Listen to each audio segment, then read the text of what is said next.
Okay, hello and welcome to this video in the Biodiversity and Ecosystems series for GCSE Biology. We are nearly at the end of the course, so we are just coming into these last few very specific bits of syllabus, and this one is within the sort of mini unit on food and is all about sustainable fishing. Okay, and this is something I think is really important. Obviously, Britain is an island nation. It's been in the news an awful lot for the past few years, and then of course flares up every now and again, especially with Brexit and our relationship with the European Union, and so on and so forth. And we'll get on to that a little bit later. But of course, this is the bit of syllabus we're looking for. The idea that we do have a problem, big problem with our oceans, as has been alluded to in previous videos, that fish stocks are declining. It's important to maintain them because obviously breeding needs to continue. If you take all the adults away, there's no individuals to make the next generation. We don't want species to completely disappear. And how have we attempted to do that, and whether that's actually worked or not, in terms of control of net size, in terms of fishing quotas, and so on and so forth, to do forms of conservation. Okay, so let's start then with this. Mr. Gill fishy quiz. Okay, so here are 5 things you can get out of the sea that we can eat. Okay, and I want you to see how many of them you can name. So if I try and move myself a little bit over here, okay, how many of the things on the screen can you name? And I don't mean Derek, Jeff, fish, right? I want the species of these creatures. Okay, so you can pause the video now, try and identify that fish. Okay, now there's a reason I've picked these particular 5, okay, and it goes as follows, right? So those ones there, obvious, prawns, okay? We should all know what a prawn looks like. They are prawns. People eat prawns, we know that, okay? That's a tuna, okay? Hopefully some of you will have recognised and been familiar with that, and maybe indeed you've eaten quite a bit of that as well. We've also then got salmon, right? Another really common one that most people have eaten in their time. You've also got haddock, and of course then logically you should be seeing the pattern now, cod.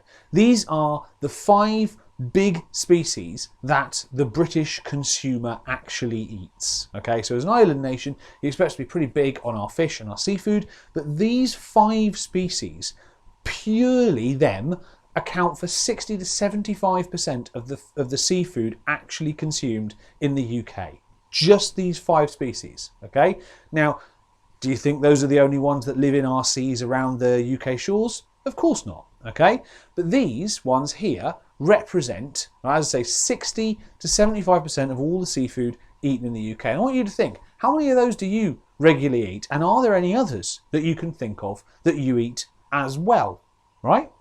If there are, maybe you're ready for Mr. Gill's fishy quiz, the advanced level, right? Number 2, okay?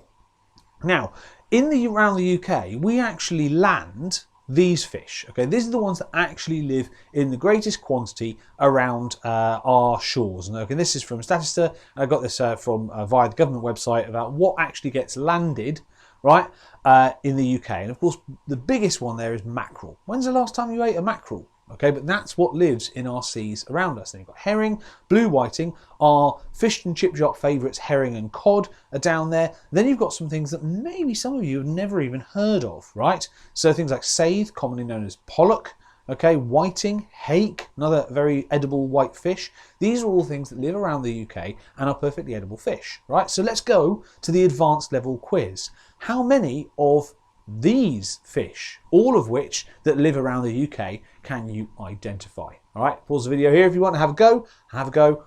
Name that fish. Okay, now I wouldn't be surprised if these ones you probably didn't get anything of. The ones down the bottom there, I would expect that you would have got some because we've just mentioned them. The most common fish, the mackerel. But that is a pollock. Okay, which is another white fish, very common in the UK waters. Okay, that's a gurnard, a red gurnard. Again, delicious fish, ugly looking thing, but delicious fish. Same thing here. That is a dab, right? A dab basically can be eaten like a plaice or a skate wing or anything like that. And then, of course, you've got mackerel. Okay, now these fish are in abundance around the UK. There's plenty of them, in relation to other stocks, but we only seem to eat those 5 that I was talking about earlier. Okay, so why is this, and how does the industry respond? Well, the industry responds, of course, in trying to get more of the fish they can actually sell. So they try to get more cod, grow more salmon and all this kind of stuff. And as such, salmon seems something of a luxury, particularly Scottish salmon, and it's farmed, okay? Most of the salmon you will eat now is farmed, okay? Now that's a very inefficient way to get protein. See previous videos on production, okay? It's inefficient, but the reason people do it is it's profitable. It's more money because people will pay for salmon where they wouldn't pay for a red gurnard or a dab, okay?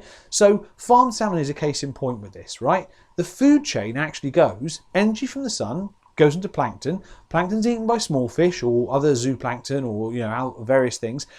Those smaller fish are eaten by bigger fish, right? They might be fished up by fishermen, and if they're not profitable species of fish to sell, they might be ground up into fish pellets or fish meal, fed to salmon in farms to grow more farmed salmon to put in a little tray in the supermarket that you'll buy. So you're going plankton, small fish, bigger fish, fish pellets, salmon in farm, humans, okay? This is a six food chain with all the carbon involved and all the industrial processing involved as well. And even if you put a few layers in the plankton eating each other, you might get it for a 7 or 8 layer food chain. Wildly inefficient and obviously terrible for the environment and a terrible way of delivering calories and protein to humans. But it carries on because it's one of the only 5 species of fish that most UK consumers will eat. Okay, so by the time the salmon reaches you, there's very, very little of the sun's energy actually left because of all the reasons we've been through in previous videos on productivity. These pens are very much like the battery farms of the sea. There's about 40,000, 50,000 salmon in a pen like this because, as you should remember, keep them still, keep them warm, you'll get more biomass, okay? And again, the reason is economics, not ecology, okay? And that, I think, is a little bit sad, right? So what's the impact of this? You might think, so what? Okay, people are willing to pay for it. Let's have it. You know, the free market capitalists out there will be going, yeah, this is profitable. Let's do it, right? Well, it doesn't actually work that way because there's massively, massively depleted fish stocks. It's not like the fishermen can selectively fish 100% effectively the cod and the haddock and leave all the other species alone. And cod and haddock, even if they could, have their place within ecosystems, right? And you will create ecosystem disruption by taking large numbers of all the species and specific target species out of the environment, okay? So we've got a lot of species that are on the verge of extinction, of being massively overexploited, and we essentially need to pack it in. We need to stop, okay? We need to have a sort of break or a moratorium to let them, let the sea marine environments recover, okay? So I particularly like this graph, and this is probably the most complicated and technical graph. It's taken from Nature. The reference is in the description that I'm going to show you. And this is basically what's been happening around the UK to our fish stocks and to the power, right, to the amount of fishing effort we're putting in to our waters. So the top graph up here, right, is basically the landings of what we call basically the normal fish, your cod, your haddock, those sort of ones, the sort of big old white fish, that kind of thing that swim around. That's in thousands of tons. As you can see, there's a big dip between 1939 and 1945. There's a reason boats weren't sailing around then. That would be the Second World War, of course. But then, as you can see, stocks have been declining class, and the tonnage of fish we've been getting in has been going down and down and down and down and down. And that's against the backdrop, as you can see from the bottom graph here, of more and more fishing power being put into the oceans from the 40s up to the 80s. Okay, obviously it's declined a bit since then because it's just not profitable to do it, but the fish were declining, and the power we were putting in to try and get them out of the water was going up and up and up. So essentially we were putting more and more effort into sweeping these seas clean. And for reference, this unit, for those of you who've been well trained and look at your y-axes, SMAC units times 10 to the 3. A SMAC unit is basically the fishing power of like a late 1800s, like an 1880s fishing trawler. Okay, so when we're doing SMAC units times 10 to the 3, it's 1,000, right, times 1,000 in terms of one of those older trawlers from the late 1800s. It's used as kind of a benchmark. Okay, so what's the consequence of this? Well, as we said at the start, you have fewer fish left to breed, fewer fish in the future, and you basically get what's called a fish stock collapse. If spawning events don't work with a certain number of fish, you get ever increasingly lower and lower and lower numbers of fish in the sea. You get ecosystem destruction because, of course, these fish are important in basically maintaining and managing the ecosystem. Okay, and a lot of the time where fish stocks collapse, the fishermen simply move on to something slightly lower down the food chain and start targeting that as well. And that is, of course, an incredibly damaging thing to do. You'd have thought we'd learnt our lesson, but we haven't. Okay, now there's a fantastic charity which you can have a look at this report, again linked in the description, called Oceana, who are a global fisheries and marine conservation charity, okay, and they've done an audit. This is from late 2020 on the UK fisheries, okay, and I've just got a few quotes for you here, which I might have to translate some of them because it's obviously in technical fish language. Pelagic quota species, so that's basically the ones that swim around in the middle of the sea, not right up at the top or right down the bottom. Like mackerel and herring, caught by over 10-metre vessels, dominate the UK landings by volume, 54%. We already know that, we said that at the beginning. Non-quota shellfish such as scallops and crab are also key contributors. So 21% of the seafood that we land is scallops and crabs. Okay, now scallops create their own environmental issues. But when was the last time you guys ate a crab? Okay, we get loads of them around the UK. Why aren't we eating them? Okay, lots of those simply get exported. Okay, the last 25%, so only a quarter of what's landed, is these kind of what's called demersal or the sort of cod haddocky species. Okay, so that's essentially only a quarter of what's landed is the sort of high value stuff. Okay, and this is quite damning, I think, as well. Only 3 of the top 10 fisheries is what we're talking about, so like areas where there are populations in particular areas of the sea, were healthy and sustainably exploited. So Northeast Atlantic mackerel are healthy and sustainably exploited. North Sea haddock, yep, that one as well. West Scotland nephrops, which is basically a thing called a Norway lobster. We might know it as a langoustine or scampi, right? Those are well exploited, but 2 of the stocks that are overexploited, right, their biomass is below a safe biological reference point. That's the point at which they can no longer reliably be expected to breed, okay? And those are, of course, North Sea cod and North Sea edible crab, okay? So these ones are in big trouble. And of course, if you go to the fish and chip shop, what are you ordering? Usually cod and chips, okay, or haddock and chips. So what do we do about this? And this is straight off the syllabus. Syllabus talks about quotas and talks about net sizes. Some fishing nets, as you can see in this picture up here, right, can be absolutely massive. They can be slung between a number of boats and they can be up to 7 miles long. 7 miles long, right? Sweeping the sea clean, okay? Now you can say to the fisherman, right, you can't land any more than this many tons of cod, this many tons of mackerel, this many tons of herring this year. That is your quota. But then they would ask the question, well, how are we going to, if I've still got, 3 tons of herring, I can't afford not to go fishing for that, but how do I stop the cod getting in the net at the same time? You can't put a sign up that says no herring today or no cod today. It doesn't work that way. So what you end up with is you end up with a thing called bycatch, where fishermen are catching fish, right, that they can't legally land. And the odds, well, put them back, put them back. But by the time they get in the nets, hauled up, on deck, the fish are dead. So literally they're basically throwing back perfectly edible dead fish back into the sea, which then just become food for crabs, okay? Which is a mad process. So this quota system isn't without its problems. And of course, bycatch effects, right? So this is an example of bycatch in America being thrown back. It's a huge problem in Britain as well. If you know the TV chef Hugh Fearnley-Whittingstall, he's done an awful lot on this problem as well. And those fish are all dead and all being thrown back in the sea.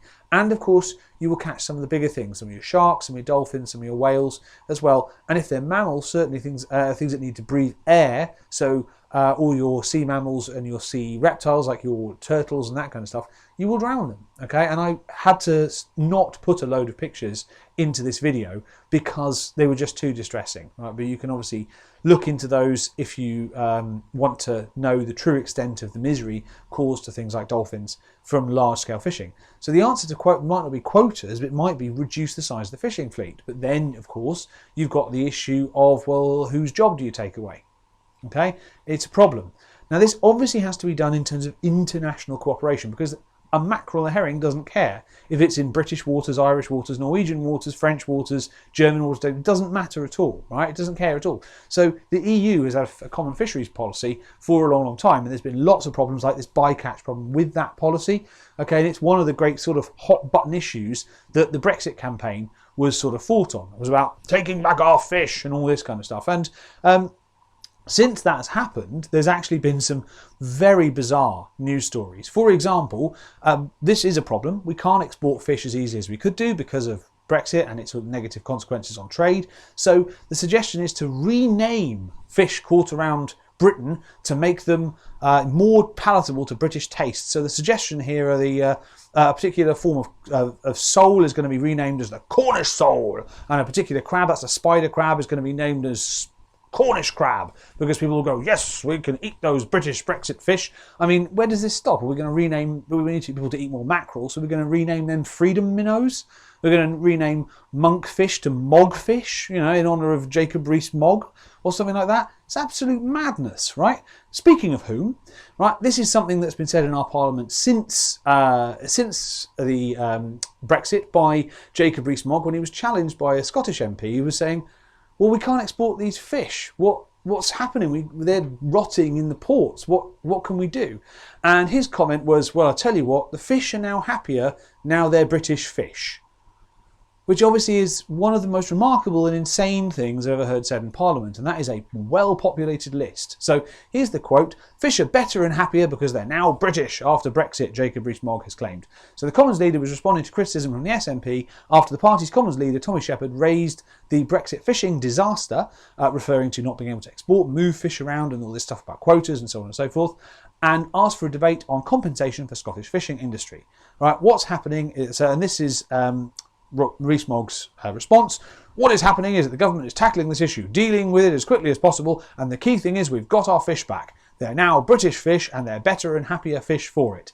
Now, I don't even know as a scientist how you measure fish happiness, but I'm pretty sure they don't care about what sort of water, whose water they are in, what flag is on them. So the reality of this is actually fish landed in the UK. There was a protest done by a lot of fishermen where they literally took the fish that they couldn't move into Europe, they couldn't sell because the British won't eat them, and they now can't export them into Europe in time. But he took them and dumped them on the steps of the Houses of Parliament and went, boom, there you go. And this was January this year, very underreported by the BBC and so on and so forth, but it was a big protest and a big deal for these guys. So for one of the main issues that the Brexit negotiation was fought on, it's not really been thought through, okay, very well. So this idea of quotas that's on your syllabus, this idea of catches and bycatches, is not without massive international conversations and international issues, okay? So how about then another suggestion of how we can do fish conservation, right? What about making marine protected zones? Now that's a great idea. Now these are sort of what we call nursery areas. So ecologists go and find the areas where fish tend to breed, they tend to spawn, and they say no fishing here. We'll make this a marine protected zone. And about 30% of the UK's coastline is marine protected zone. Fantastic. Okay, which limits what can happen in them. The blue there on the map, as you can see, is what is marine protected zone, and the red is proposed marine protected zones, areas that should be protected. However, we have a very strange definition of marine protected zones in the UK, right? This is from the Marine Conservation Society, again, link in the description, who did a report on this idea of what you can still do in a marine protected area. So it seems remarkable to me that you can still take trawlers to catch scallops that literally rake the bed of the sea, destroying everything that's there to rake up scallops, right, in a marine protected area. Okay, that seems bizarre, right? But that is what you can do. Okay, under certain circumstances, certain licenses, you can bottom trawl for scallops in marine protected areas. And you might have seen in the news about a protest, which we'll get onto in a moment. So this is from that same report from the Marine Conservation Society, the idea that this is what the seabed looks like after bottom trawl fishing, looking for scallops and so on and so forth. And this is what happens where you genuinely have a marine protected area with no fishing going on at all. Okay, you can obviously see this is a far more biodiverse area. It's a better area for spawning, reproduction, and will protect our fish stocks as a nursery area in a much better way than this will be. How that can count as a marine protected zone, I don't really know. So you might have seen this in the news. This was just a couple of weeks ago where Greenpeace took a boat out. Now, I don't always agree with everything Greenpeace does and the way that they do it, but I think this is fair enough. So they went out to a marine protected zone off Brighton and essentially dropped a load of boulders into the bottom of the sea, which will stop the bottom trawling fishermen, because obviously their nets, their trawling, their big rakes that go along the seabed will hit these boulders and not be able to conduct their fishing operations. Okay, so the quote here is that they did this obviously to stop the fishing in a marine protected zone, and the fishermen said this is illegal and dangerous. Okay, because the argument is if they're dragging along and they hit a big boulder, it snaps their kit, you get things flipping back onto the boat, all that kind of stuff. It damages boats and can injure people. I don't think that argument holds water, because the point is here, we shouldn't be fishing in marine protected zones. If you weren't trawling the bottom of the sea, then there wouldn't be a safety issue. Okay, so that's what they don't. I don't agree always with what Greenpeace do, but on in this instance, I think they were absolutely spot on. Okay, so that's a fairly direct way to ensure conservation, and not one necessarily that should be our go-to, but in this circumstance, probably they had a point. Okay, so that's basically it on fish. What can you do then? Okay, so I always finish this with, we've covered the syllabus, but what can you do? Because these bits are important, okay, as well. Now, it's not surprising what I'm going to do now. You should know the idea. I'm going to show you some pictures of some stuff I've cooked and say, learn to cook, right? So the first thing you need to do, eat a wider range of seafood. This is mussels, right? I absolutely love mussels. And this is, went around to a friend's house. This was just pre-lockdown. And went, right, we're having mussels tonight, and cooked this for him in his kitchen. This is a Spanish-style moule marinière, a sort of Spanishy-French region dish with garlic bread. Absolutely fantastic dish. Mussels are a healthy, sustainable source of protein. They grow in UK waters. They can be farmed, and they purify water as well. They are absolutely fantastic. When was the last time you ate mussels? Okay, if it's you haven't really, start when they're in season. Okay, use your local fishmonger. They know best what's sustainable, what's been caught where. Just like your butchers, they know if something's come from miles away, if it's sustainably fished or not. You can also look for the MSC mark on fish products to show that it was caught in a sustainable and responsible way. Okay, so therefore checking the origin of fish if you are buying fish from a supermarket or other shop is very important. And you know I'm going to end on this point, which is learn to cook. Okay, learn to cook food for yourself. The food you cook for yourself, you can control where it comes from. You know, and you feel a lot better about it ethically as far as your ethical choices go. Okay, so as I say, all the references for today are going to be in the description. Thanks very much. We are very nearly the end of this GCSE topic, and therefore the end of the GCSE course itself. We'll go on next time to the role of biotechnology in food production and GM crops. Thanks very much. Bye-bye.